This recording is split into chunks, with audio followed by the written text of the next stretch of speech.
నమస్తే అన్న. నమస్తే అన్న. అన్న రావణ్కి అరెస్ట్ చేశారు, చాలా రోజులు అవుతుంది. అలానే యూఏపీఏ కేసు కూడా బుక్ చేయడం జరిగింది. ఇప్పుడు ఒక గంట ముందు ఎన్ఐఏ చేతికి కూడా ఇవ్వడం అయితే జరిగింది ఆయన. సో మీరు ఏం చెప్తారు? చర్యలకు తొందరగా జరుగుతున్నాయి పనులు అనేవి. వీడు పెద్ద క్రిమినల్ కాదు, చాలా పెద్ద క్రిమినల్. నక్సలైట్లని నలిపేస్తున్నారు సిఆర్పిఎఫ్ బలగాలను పెట్టి. మోడీ గారు అంత చర్యలు తీసుకుంటుంటే ఇలాంటి ఎదవలు తయారవుతున్నారు. వీళ్ళ మీద ఎలైన్ చేయాలి. వీళ్ళంటే ఇట్లాంటి ఎదవలు మళ్ళీ తయారవ్వకుండా మోడీ గారి దగ్గరికి వెళ్ళాలి. ఈ విషయం వీడి మీద కఠినమైన చర్యలు తీసుకోవాలని చెప్పేసి మేము కోరుకుంటాం. అయితే ఇప్పటికీ ప్రకాష్ ఆయన సపోర్ట్ చేస్తూ దాదాపు 20 వీడియోలు చేయడం జరిగింది ఇప్పుడు దాకా. దాని గురించి కంపల్సరీ ఆడి మీద ఉంటుంది, నెక్స్ట్ ఆడే ఉంటుంది. ఆడు ఇంకెన్ని చేశాడో, ఎన్ని మాట్లాడాడు. ఆడు కాల్ సెంటర్ కూడా బయటకు వస్తుంది కదా. ఆడు చాలాసార్లు ఆడితో మాట్లాడినట్టు వీడియోలు కానీ అన్నీ వస్తున్నాయి. ఆడు మొత్తం డేటా అంతా డిలీట్ చేశాడంట. పోలీసులు రికవర్ చేసే పనిలో ఉన్నారు.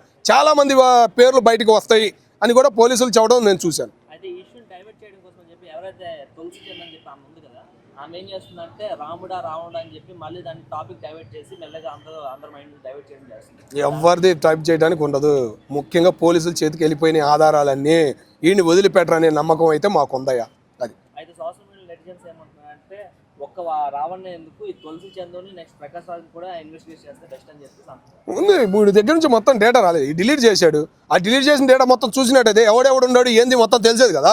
పోలీసులకి ఎవడి మీద చర్యలు తీసుకోవాలన్నా కేసులు పెట్టాలి, మొదలవ్వాలి కదా. కాబట్టి నెక్స్ట్ పేరు అనేది ప్రకాష్ రాజ్దే ఉందని అందరూ అనుకుంటున్నారు. 2-3 వాయిస్ రికార్డులు కూడా ఆల్రెడీ లీక్ అయినాయి కదా ప్రకాష్ రాజ్. అందుకే కదా నా ఆధారాలని పోలీసులే కదా రిలీజ్ చేసింది. ఆడు సెక్స్ లీలలు అన్ని మొత్తం పోలీసులేగా రిలీజ్ చేసింది. మరి ఇంకే మొత్తం డేటా అంతా ఉంది. ఎవరిని వదిలిపెట్టరు అనే నమ్మకం అయితే మాకు ఉంది. అయితే ప్రకాష్ రాజ్ పైన అనుచరులు తీసుకుంటారు. అట్లాంటి వాడిని వదిలిపెట్టకూడదన్న. సినిమాల నుంచి బహిష్కరించాలి. ముఖ్యంగా ఏంటంటే 4 చోట్ల ఓటున్న దొంగ అన్నాడు. ఆయన్ని కూడా ఇంకా మనం స్వాగతిస్తే ఎట్లా? ఆడికి తెలుగు చదవటం రాదంట, నిన్నే తెలిసింది నాకు. మరి ఆడు ఎందుకు మరి ఆంధ్ర గురించి తెలంగాణ గురించి ఆడికి రాజకీయం ఎందుకో నాకు అర్థం కావట్లా. ఆడి యాదవ యాసాలు ఎందుకో నాకు అర్థం కావట్లా. పోయి ఆంధ్రాలో పెట్టాడు చెయ్యి. ఇక ఆడి చెయ్యి ఆడే నరుక్కునే పరిస్థితికి వస్తుందని నేను అనుకుంటాను. కొత్త పార్టీ పెట్టారు కాకినాడ లోపల, అంటే ఇది క్రైస్తవ సంఘాలు. ఆ పార్టీకి మెయిన్ లీడర్ ఈయన. తొక్కేమని కాదు, క్రైస్తవులు ఎవరు దగ్గరకు రానిరు. నీకు తెలుసో తెలీదు. ఇలాంటి యాదవుల్ని దగ్గరకు కూడా రానిరు. వాళ్ళు యేసు ప్రభువును పూజించి వాళ్ళ పని వాళ్ళు చేసుకుంటున్నారన్నా. వాళ్ళని కావాలని కదిలిచ్చి ఏదేదో చేద్దామని చూస్తున్నారు. ముఖ్యంగా ఏంటంటే ఆంధ్రాలో నాయుడు చౌదరీస్ కలిసిపోయారు. వాళ్ళ మధ్య ఇంతకుముందు గొడవలు పెడితే చిన్న గొడవలు ఏడకో వెళ్ళిపోయాయి. ఇప్పుడు పవన్ కళ్యాణ్ గారు చంద్రబాబు నాయుడు గారు కలిసి ఉండడం వల్ల ఆ గొడవలు లేవు. ఇక ఏం చేద్దామా ఏం చేయాలో అర్థం కాక ఇక వీళ్ళ మీద పడ్డారన్న.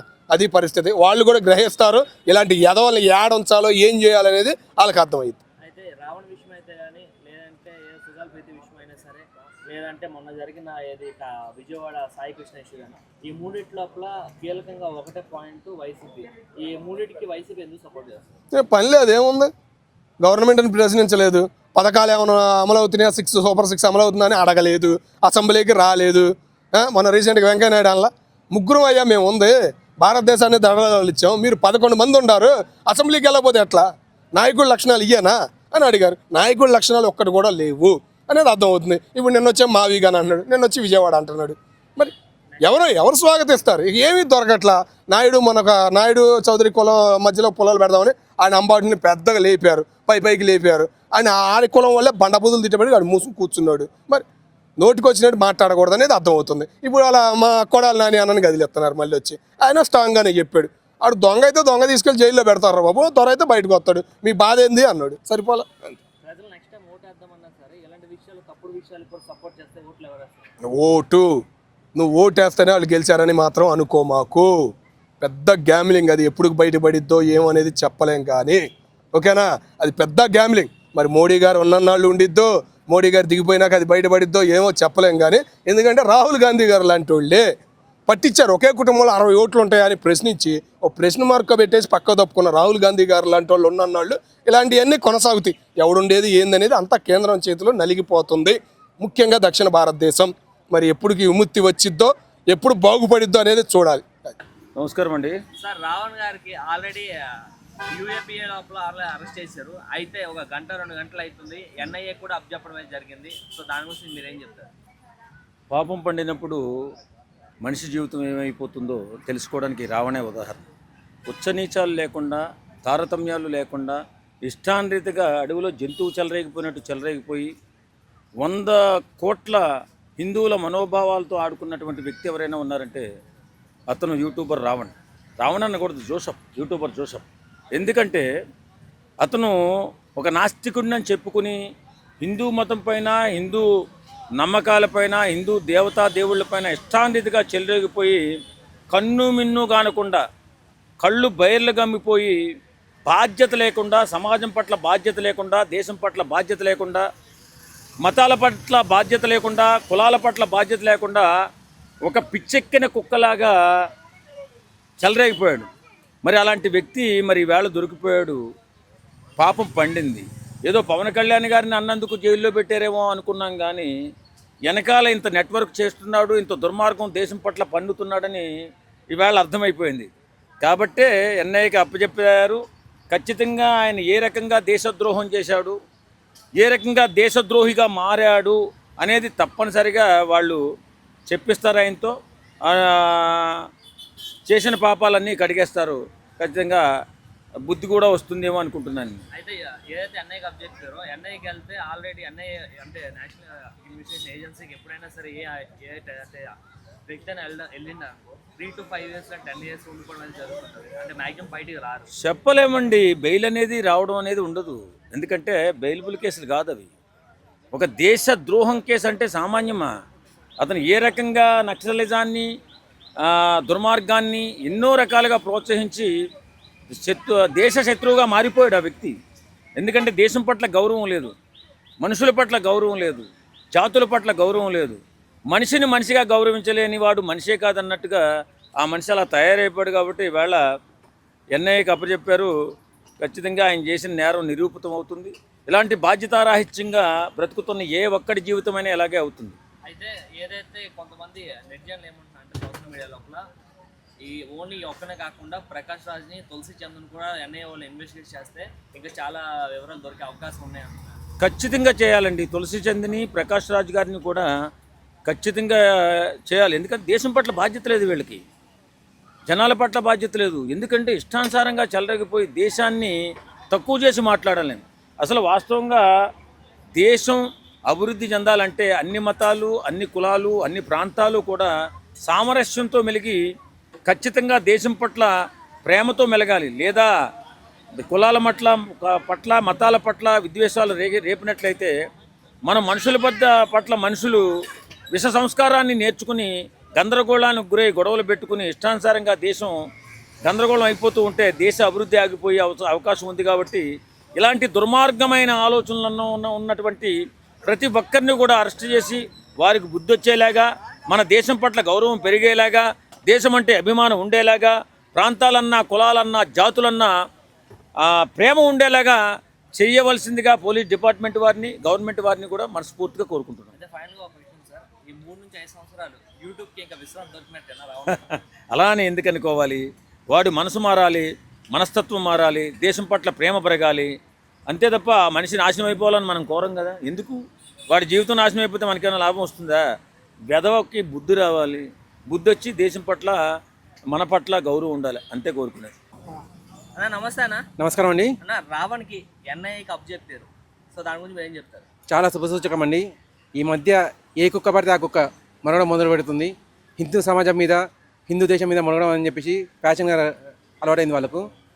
ఒకటే చెప్తున్నాం అండి, ఈ దేశంలో బతకాలి అని అంటే హిందువులు కూడా మీ సోదరులు అని చెప్పేసి బతకాలి. లేదు అని అంటే దేశం వదిలి వెళ్ళిపోండి. మిమ్మల్ని ఇక్కడ ఉండనిస్తుంది, మీరు కూడా మా సోదరులు అని చెప్పేసి. మీరు మా మీదనే, మా కూడు తింటూ, మా దేశంలో బతుకుతూ మమ్మల్ని తిడుతూ ఉంటే మాకు కూడా చీమునీతులు అనేటివి ఉన్నాయి. ఎప్పుడో ఒకప్పుడు మాకు కూడా కోపం అనేది తగులుతుంది. ఒకప్పుడు బ్రిటిష్ వారిని వెళ్ళగొట్టినాం, మహమ్మదీలను వెళ్ళగొట్టినాం. అది పోయేసి మా అన్నదమ్ములను వెళ్ళగొట్టాలని చెప్పేసి మేము అనుకోవడం లేదు. మీరు చేస్తున్న వ్యాఖ్యానాల వల్ల ఆ కోపం అనేది రగిలిందంటే మిమ్మల్ని సముద్రంలో వదిలేసేంత వరకు వెంటబడతాం. అయితే చాలా మంది బాధపడుతున్నారు, ఎన్ఐ ఆయన ఒక్కనే ఎందుకు తీసుకెళ్లారు, దాంతో పాటు తులసి చంద్ని, ప్రకాష్ రాజ్ గారిని కూడా తీసుకెళ్తే బాగున్నాం, ఇన్వెస్టిగేట్ చేస్తే బాగున్నాం అంటున్నారు. ఇది జస్ట్ ఒక స్టెప్పేనండి, మొదటి స్టెప్కే మొత్తం అందరినీ గుంపుగా తీసుకెళ్లారు కదా. ఇక్కడ నుంచి ఏదైతే కూపి లాగుతారో అది ప్రకాష్ రాజ్కు, తర్వాత బయట దేశాల్లో ఎవరెవరు ఉన్నారో వాళ్ళందరికీ వెళ్తాయి. వాళ్ళందరినీ కూడా గుంజుకొని వస్తారు. వచ్చేసి ఇక్కడ జైల్లో వేయడము, తోమడము, తిహార్ జైలు నిండడం అని చెప్పేసి ఖచ్చితంగా జరుగుతుంది. ఎన్ఐ అంటే మామూలుగా వదిలిపెట్టదు. మామూలు మన పోలీసులే ఒక కేసు కాకపోతే ఇంకో కేసు అని చెప్పి తిప్పినారు. ఇప్పుడు ఎన్ఐఏ పడ్డదంటే ఖచ్చితంగా వాడు ఇంత ముందు పుట్టక ముందుకు ఏమేమి తిన్నాడో అవి కూడా లెక్కలు తీస్తారు. అయితే 3 సంవత్సరాలు బయటకు వచ్చే అవకాశాలు ఏమంటున్నారు రావణ్? 3 సంవత్సరాలు చేస్తారా 5 సంవత్సరాలు చేస్తారా లైఫ్ పడుతుందా మనకు దాంతో సంబంధం లేదండి. పొరపాటున వాడు బయటికి వచ్చాడంటే మనిషిగా బయటికి రావాలి, లేదంటే అక్కడనే చావాలి. నేను కోరుకునేది అదొకటి. ఎన్ఐ అనేది ట్రీట్మెంట్ అనేది మామూలుగా ఉండదు. పుట్టుపూర్వతాలు మొత్తం కలిపేస్తారండి ఒకే జైల్లో. పుట్టుపూర్వతాలు మొత్తం తీస్తారన్నట్టు. ఇంతకుముందుకు ఏం చేశాడు అసలు? ఫండ్స్ అనేది ఎక్కడి నుంచి వస్తుంది దేశంలో? ఈ దేశానికి అని చెప్పేసి బయట దేశం వాళ్ళు ఫండ్స్ పంపిస్తున్నారంటే ఒకటే మనం అర్థం చేసుకోవాలండి, మన దేశాన్ని విచ్ఛిన్నం చేస్తున్నారని చెప్పేసి. మన దేశ అభివృద్ధి అని చెప్పేసి ఇటు చైనా కానీ అటు అమెరికా ఒకప్పుడు పెద్దన్నగా ఎంతో పేరు మోసింది. ఆ పెద్దన్నకు ఇప్పుడు ఒళ్ళు మండుతుంది. అందరినీ వదిలేసి అందరూ మోదీ వైపు ఎందుకు పరిగెడుతున్నారని చెప్పేసి. ఒకప్పుడు నన్నే అడిగేవాళ్ళు పెద్దన్న అని చెప్పేసి. ఇప్పుడు మోదీని పెద్దన్న అని చెప్పేసి ఆయనను పిలుస్తున్నారు. ఆ కోపం అటు అమెరికాకు ఉంది, ఇటు చైనా. ఎప్పుడో ప్రపంచ జనాభాలో రికార్డు సృష్టించిన వాళ్ళం. ప్రపంచ ఏదైనా కానీ టెక్నాలజీ అని చెప్పి ఉందంటే మొదటిగా మా దగ్గరనే రావాలి అని చెప్పేసి రికార్డులు పెట్టిన వాళ్ళం. అటువంటిది ఇప్పుడు ఇండియా మమ్మల్ని దాటి వెళ్ళిపోయింది అనే కోపం వాళ్ళకు ఉంది. ఇక్కడి నుంచి ఏ దేశమైనా కానీ దేశాన్ని ఎలా విచ్ఛిన్నం చేయాలని చెప్పి చూస్తున్నారు. ఇప్పుడు ఈ రావణ్ కానీ ప్రకాష్ రాజ్ కానీ ఇంకెవరైనా కానీ వీళ్ళంతా చేస్తుంది వాళ్ళకు తొత్తులుగా బతికేసి వాళ్ళ డబ్బును దండుకొని ఇక్కడున్న దేశ ప్రేమికులు ఎవరైతే ఉన్నారో వాళ్ళని చంపుతామని చెప్పి దేశాన్ని విచ్ఛిన్నం చేద్దామని చెప్పి చూస్తున్నారు.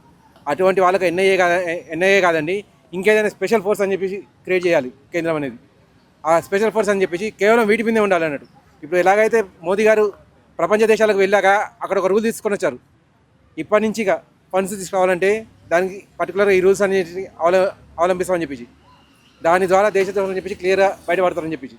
అటువంటిది ఎన్ఐఏ కూడా ఒక అనుబంధ సంస్థ తీసుకురావాలి, తీసుకొచ్చేసి ఇటువంటి వాళ్ళందరినీ ఏరివేయాలి. అయితే ఈయన యూట్యూబ్లో ఉన్నంత వరకు పబ్లిక్ని ఇన్ఫ్లుయెన్స్ చేసిండు. ఇప్పుడు జైలుకి వెళ్తే ఖైదీలను కూడా ఇన్ఫ్లుయెన్స్ చేసే అవకాశం ఉన్నాయి కదా. జైలుకు వెళ్ళిన తర్వాత ఈయనకంటే మహామహులు ఉంటారండి అక్కడ. ఒకానొక మా పరిచయస్తుడు జైలుకు వెళ్ళాడు. తను జైలుకు వెళ్ళే ముందుకు విర్రవీగాడు అన్నట్టు, నేను తప్ప ఇక్కడ ఎవడు లేడు, ఈ ఊరిని పాలించామని నేనే ఉన్నా అని చెప్పేసి. జైలుకు వెళ్ళొచ్చాక ఆయనకు అర్థమైంది, నేను నామమాత్రునిరా, జైలుకు వెళ్ళడం రా, నేనెంత నీచున్నా నాకు అర్థమైందని చెప్పేసి. ఇప్పుడు తను జైలుకు వెళ్ళాక అక్కడ వాళ్ళు కనీస బుద్ధి తెలుపుతారన్నట్టు, నువ్వు వచ్చింది చిన్న స్థాయి నుంచి అని చెప్పేసి, నువ్వు ఏదైతే చేసి వచ్చావో అది చాలా చిన్నదని చెప్పేసి, మేము ఇక్కడ చాలా చేసి చూసాము, మేము అందరం రోగం కుదుర్చుకున్నాం అని చెప్పేసి, నీ రోగం కుదరకపోతే బయట వెళ్ళాక నువ్వు బతకలేవు అని చెప్పేసి నేర్పించి పంపిస్తారు వాళ్ళు. వీడు వెళ్ళేసి నేర్పించడం కాదు, అక్కడ వాళ్ళు వీడికి నేర్పిస్తారు అన్నట్టు. అయితే రావణ్ విషయంలో తులసి చంద్ ఎవరైతే ఉన్న యూట్యూబర్, ఆమె ఎందుకు అంతగానో ఆయన సపోర్ట్ చేస్తుంది? ఏం లేదండి, వీళ్ళంతా ఆలోచన ఆశిస్తున్నది ఒకటే, డబ్బు ఫేము. అవి వస్తే చాలు, వాటి ద్వారా ఏదైనా చేయొచ్చు అనిపించి ఆలోచిస్తున్నారు. కానీ వీళ్ళు ఆలోచించే విషయం ఒకటి మర్చిపోతున్నారు, ఇది సనాతన దేశం. సనాతనులు ఎప్పటి నుంచో స్వర్గం నరకం అని చెప్పేసి రెండింటి మీద ఆధారపడి ఉన్నారు. ఇప్పుడు ఒకటే చెప్తామండి, మనం స్వర్గం నరకం అని చెప్పి మాట్లాడితే ఎవరైనా కానీ వ్యతిరేకులు ఉంటారు కదా, వాళ్ళు మాట్లాడతారు స్వర్గం నరకం అని చెప్పి ఎవడు చూశాడు, ఎవరు మాట్లాడతారు లేనిది ఎవడో మాట్లాడతారని చెప్పి. అయ్యా, మీ అందరికీ చెప్పదలుచుకుంది ఒకటే, మీరందరూ కూడా 9 నెలల గర్భం నుంచి వచ్చారు. ఆ 9 నెలల గర్భంలో మీరేం చేశారో ఎవరికి గుర్తులేదు.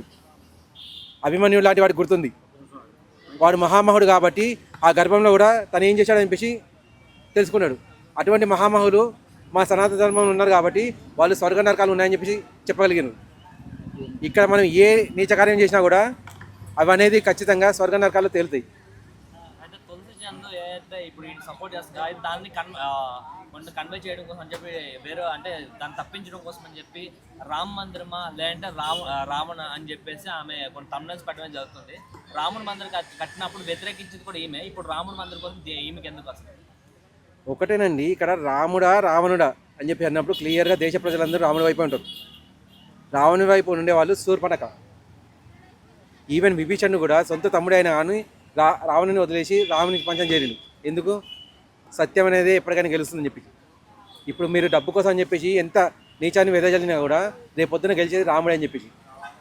ఈమె కూడా నేను చెప్పదలుచుకుంది ఒకటే, అమ్మ నువ్వు డబ్బు అనేది ఏదైతే చూడాలనుకున్నావో పీక్ లెవెల్ చూడగలుగుతావేమో, కానీ చనిపోయాక లేదా చనిపోయే లోపే నీకు ఒక స్టేజ్ అనేది క్లియర్గా తెలుస్తుంది, అయ్యో నేను చేసింది తప్పని చెప్పేసి. ఆ రోజు నిన్ను ఓదార్చడానికి ఒక మనిషి నీ పక్కన ఉండడు. దాన్నే రావణ కాష్టం అంటారు. Thank you. అందరికీ నమస్తే, దిస్ ఈజ్ కరాటే కళ్యాణి. మీరు మంచి న్యూస్ చూడాలన్నా, మంచి విషయాలన్నీ కూడా తెలుసుకోవాలనుకున్నా కూడా Please subscribe V channel.